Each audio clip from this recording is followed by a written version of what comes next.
And a good Monday morning to you this morning. And so far, so good for Tesla stock. Up a bit this morning, and we'll talk about the reasons in a minute.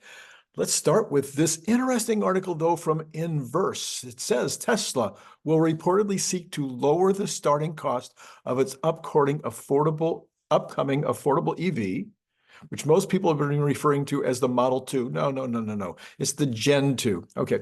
Anyway, they're thinking that maybe they're not shooting for 25,000. They might be shooting for $20,000. It sounds like a serious challenge to get down to that price, but it would help Tesla fend off the barrage of ultra affordable EVs it's facing overseas. Well, there's no doubt that there are cars. We just recently had BYD announcing their $11,900, I think, car. That's the China price. I don't know that a $20,000 Tesla model would be a competitor to an $11,900 vehicle, but maybe anyway. But there's no question that if the car comes in at 20 grand in China or in the US or both, that would be a very, very good thing. I mean, I guess it means less revenue per vehicle, less profit per vehicle. So in that regard, no, not such a great thing. Anyway, they go on to say Tesla may have to compromise on the potential Model 2's range, build, and tech to reach a point that's even lower than the $25,000. According to the report, the upcoming Tesla EV would have a range of 250 miles, much less than the existing Model 3's up to 340-mile range. This decrease in range could be due to a smaller, cheaper battery. Well, this is kind of obvious. I'm sorry. Maybe I shouldn't have even read that paragraph. The report points out that Tesla may exclude the all-glass roof that its EVs are known for. On top of that, there's a big debate as to whether the EV maker will include its driver assistance hardware. According to the report, this could be actually true of the $25,000 vehicle as well. If Tesla chooses not to include those capabilities, it could save anywhere between $2,000 and $3,000, the report noted. With all this combined, we may be getting a watered-down version of Tesla's other EVs with the upcoming Model 2. What do they think you're going to get when you have a $25,000 vehicle versus a $35,000 to $40,000 or a $45,000 to $50,000 vehicle? You're going to get less vehicle. It's got to come from something. Those are interesting ideas as to where it might come from. And then if you do want a driver assist package, you just pay extra for it, just like you're doing now on the upgraded driver assist packages. Well, anyway, the article could have been more nuanced and clever. Well, that's my job, I guess, is it? Anyway, let's go on here. We got Tesla starting off higher today, likely due to one or more of the following. Number one, markets and the NASDAQ are strongly up, even as bond yields continue up. But part of that, I think, is the bounce in Nvidia, which is up very strongly this morning, but it was down big time last week. So this is a bounce at this point. Is this a dead cat bounce? Is it going to make another run at all-time highs? I don't know. But certainly the fact that Nvidia is up as big as it is today is impacting the NASDAQ, and the NASDAQ being up this big. Now, we've also got an Apple-Google deal happening out there where for some reason Apple needs to go to Google to get their large language model. Let that sink in. Apple has to go to Google to get a large language model? Yikes, that's really not good. But Apple's up this morning on the news, and Google's up a lot this morning on the news.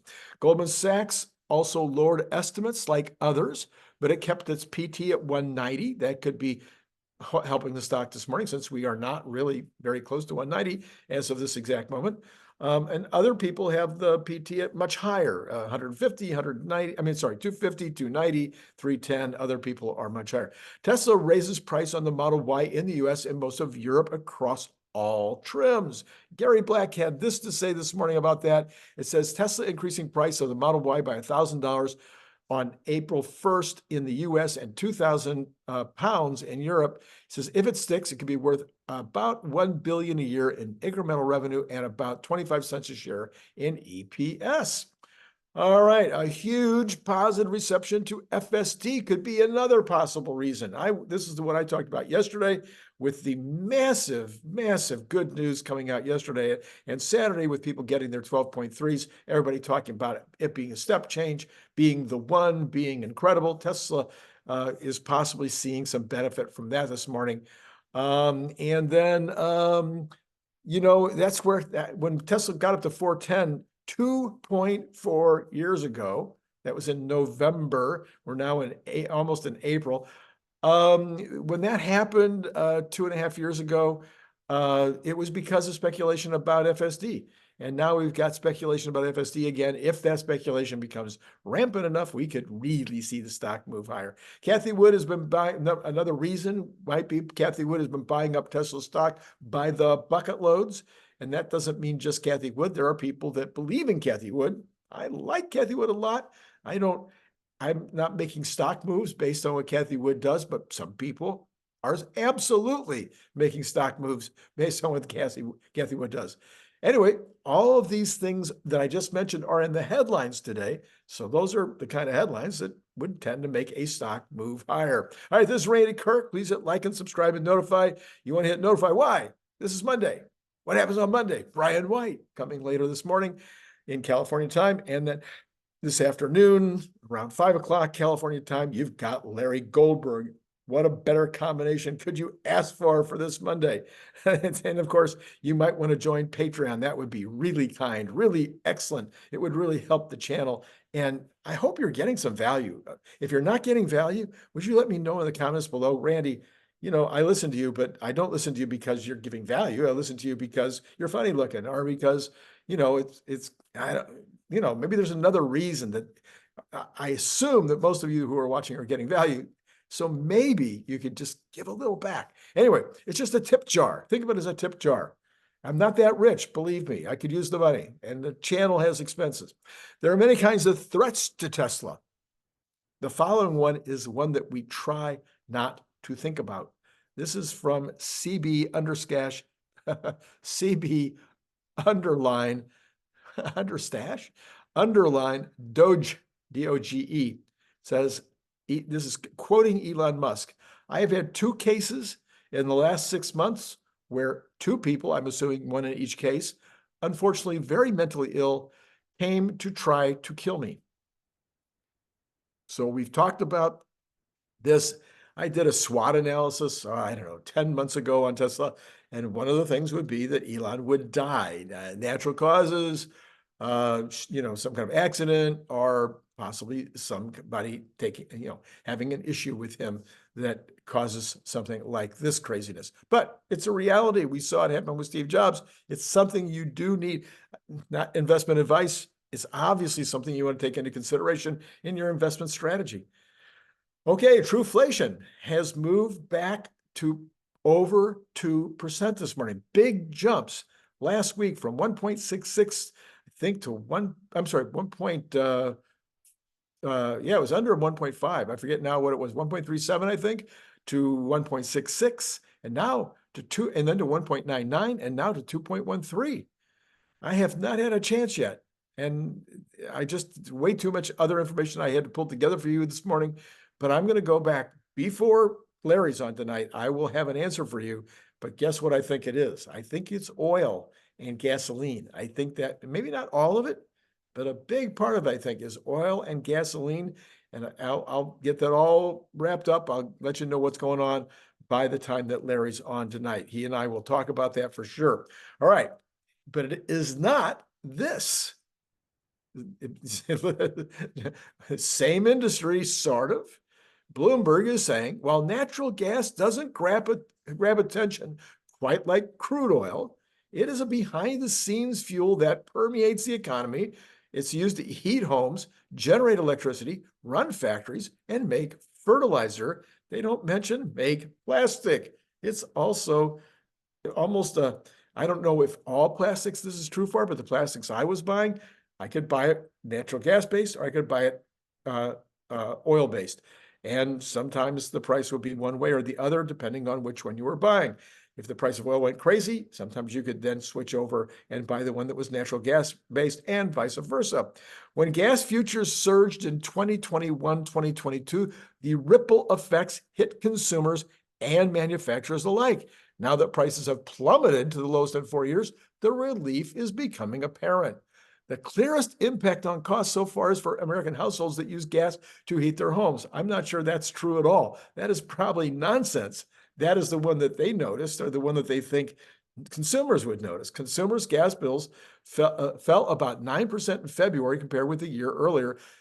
Do you remember 2 years ago, people were getting their energy bills, their home heating bills, and they were going, "What?"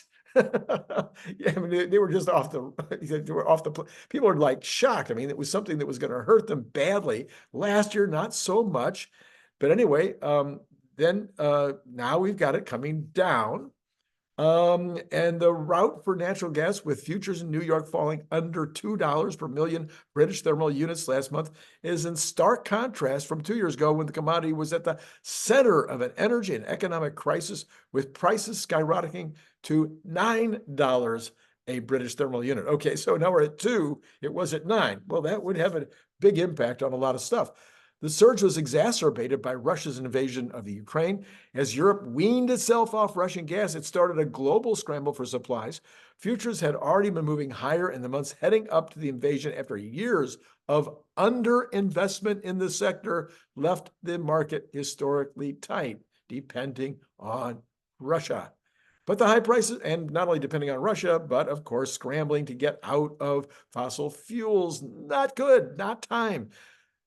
Oh, I need to say this again. Elon Musk is in the business of electrifying the world because he believes that there could be a limited amount of natural gas and oil in the world, and he was wanting to see something more sustainable and, of course, less expensive. He believes in global warming, but he doesn't think that that's the reason to do what he's doing. The reason to do it is sustainability. Never said global warming in the mission statement. There wasn't even a mention of global warming. Now, getting particulate matter out of the air, great idea. Getting all kinds of other issues that are oil and gas based out of our life, absolutely, there's no question about it. But those were not the reasons. But the other reasons are very good: sustainability and lower costs. And that's what's happening. But the transition is going to take years and years. And the people who are harmed by cutting back on fossil fuels are the poor. You and I can afford that crazy gas bill that might come in, okay? Or that the price of gasoline going from, in California, from $4 to $7. You and I can afford it. But the average citizen out there, that's a big bite on their monthly bills. Gas and oil also affect food prices. The poor are the ones that are impacted. Anyway, the high prices helped cure the supply problem. Yeah, so you get a high price, entrepreneurs get in there and say, okay, we're going to find a way to solve that. And even the governments were getting involved in saying, no, we're going to make a lot more. Norway, which gets 97% of their, or 90% of their energy from hydro, is also one of the largest producers of fossil fuels and fossil fuel derivatives in Europe. And that's why they're so rich. U.S. production has soared to a record. That comes simultaneously with an unusually mild winter. Yeah, it's an okay mild winter. Last year was mild also, dampening demand for the fuel to heat homes. Okay, so there you go. That's what's happening with natural gas. Well, we knew that's what was happening with natural gas. I've been talking about it. And of course, a couple of folks yesterday mentioned about my comments about Biden should go out and just say, okay, we're going to open the spigots anywhere we can on oil in order to keep oil from being the thing that spoils the party. We don't want oil prices to go up to $100 a barrel, and we don't want them even to go up to 90. We don't even want them to stay at 81. What we want them to do is come back down into the low 70s or even lower. And in order to do that, you need to make sure that the oil industry has confidence that in the future they're going to be able to drill until the markets tell us that there's not enough demand, and then the market will react. As batteries and solar and everything take over, the prices will come down on oil in the future, and the use case for oil will come down in the future. But right now, it's just not the case. And as Elon has pointed out, we've got an electricity crisis coming because of the data centers.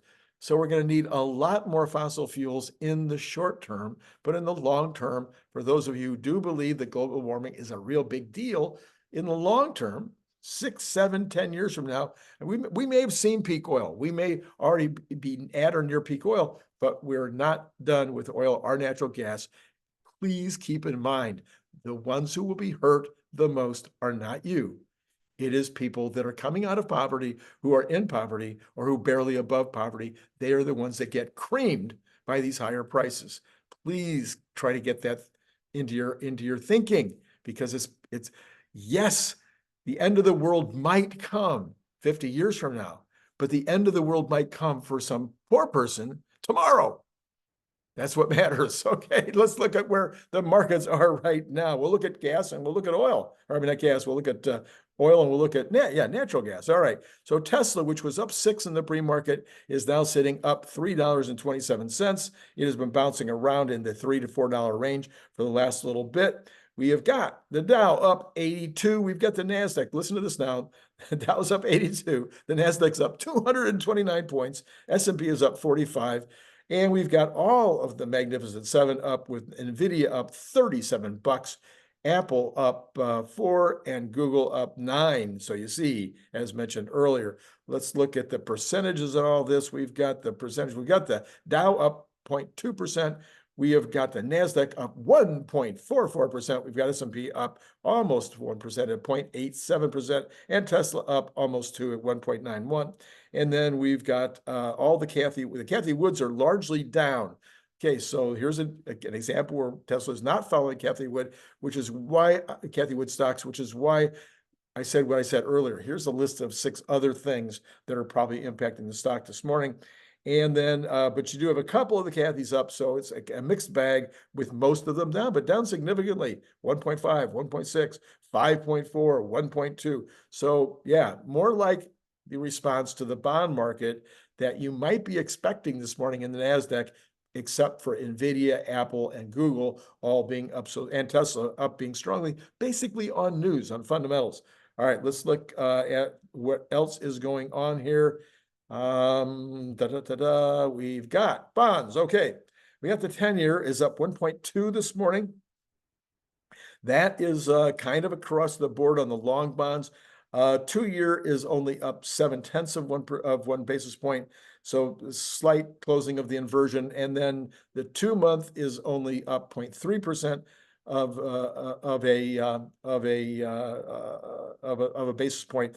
So therefore, much closing of the inversion there.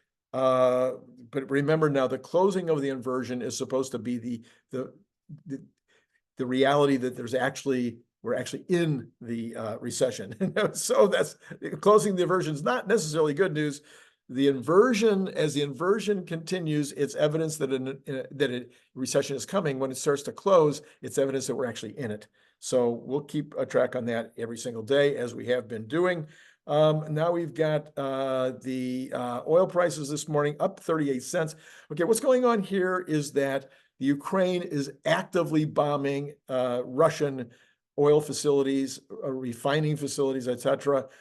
They've been successfully doing this, and this successful bombing of these facilities is now impacting the price. Interestingly, it's impacting the Brent about exactly the same as it's impacting Texas Intermediate. So both are up 36 cents, 30 cents, and that has got us at $81.40, which is, again, probably the reason we're seeing the problem in the inflation.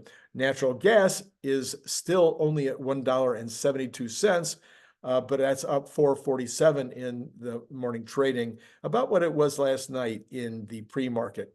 Then you got the dollar unchanged, very flat this morning. We have got gold this morning very flat, only down a buck, 21.60, so a little bit down from the 21.78 range where it had been, and it is closing the gap right now just a little bit. Copper is almost unchanged this morning, up less than, I mean, it's like 2 cents or something. But it continues up at $4.14. So that's, well over that $4 break point. We've got crypto this morning down 924 at 67.4. So relatives were asking over the weekend, where do you think crypto is going to go? One of my relatives actually has a little money in crypto. And I said, I don't know. I still haven't read the book. I really appreciate that I got sent the book. I need to read the book. Okay, pre-market on the, we already did all that. Let's go back over to Tesla real quick. Tesla is still looking at $3.66. So tending back up. Remember, it was up as much as 6 in the pre-market. In fact, it looks like it was even up 6 or so in the when the stock market first opened this morning. Okay, let's see here. We've got other information here that we want to leave with you this morning. Earlier today, no, that's not true. Yesterday, I took a look at the potential incremental cost. I want to drive this idea home. For those of you who did not see last night and did not see yesterday afternoon's show, I want to drive home this idea. You don't need Tesla to raise prices by $5,000 or $3,000. What they've raised them $1,000 in the U.S. and 2,000 pounds in Europe is a pretty good raise. But even if it was a $500 raise, that's an incremental raise and has an incremental impact. You could have them also, let's say their advertising have an incremental impact on sales. Let's say it impacted them by 5% higher. It doesn't have to be 30% higher. It could be 5% higher. Let's say that the halo effect of the Cybertruck had a 5% impact on unit sales. And that 5% impact, let's say that the economy or just the general impact of folks being interested in getting into an BEV was another 5%. So all these little incremental changes, let's say that the cost of goods goes down 2%. Doesn't have to go down 8%, doesn't have to go down 12%. All these incremental things can add. So I did this in great detail on my program yesterday afternoon. Very huge number of people saw it. Maybe you already saw it, but if you didn't, I'm going to put the card right here. And then, of course, as mentioned, hit like. Did you? No, okay, I know. It seems like a big deal to reach over there and push that like button, but it doesn't take much energy, and I would really appreciate it. What I'd really appreciate is that you might join Patreon and help support the channel. In months past, I've had 50, 60, 70 people in a single month join Patreon. Lately, not so much. Is the quality of the product going down? Is there less useful stuff? If you're getting some use and some value out of the channel, it would be, please help support the channel. Now, if all you're doing is watching every day, wow, that is huge. That's where the revenue comes from. Thank you so much for doing that. If you're hitting the like button, man, you're my pal. Can I have lunch with you when I'm in town? I mean, that's great. If you hit subscribe and you're also watching the channel. Now, if you hit subscribe and then you never watch again, not good. If you hit subscribe and you're watching it frequently, good, very good for the channel. All those things really help. The extra $3 a month, believe me, it seems like crazy. Are you kidding, Randy? What did I just say about incrementalism? An extra $3 from you and from him and from the next guy. What was that old story about the sand dollar? Sand dollars were all dying on the beach, and a little girl was going along. She's picking up a sand dollar and throwing it back in the water. Somebody comes up and says, "What are you doing? There's millions of these sand dollars, and they're just gonna die. What good are you doing?" And she's, "Hey, yes, I saved one. I saved two. I saved three. I'm just doing a little incremental help here." Okay. Hey, all right. I've been talking for a long time. Should I check Tesla one more time? $4 up right now. That's where we are. The high this morning was 170. So it was almost, it was over $6. Okay. That's all I got. I can't wait to see you later with Larry and Brian. It's been great talking to you. Bye.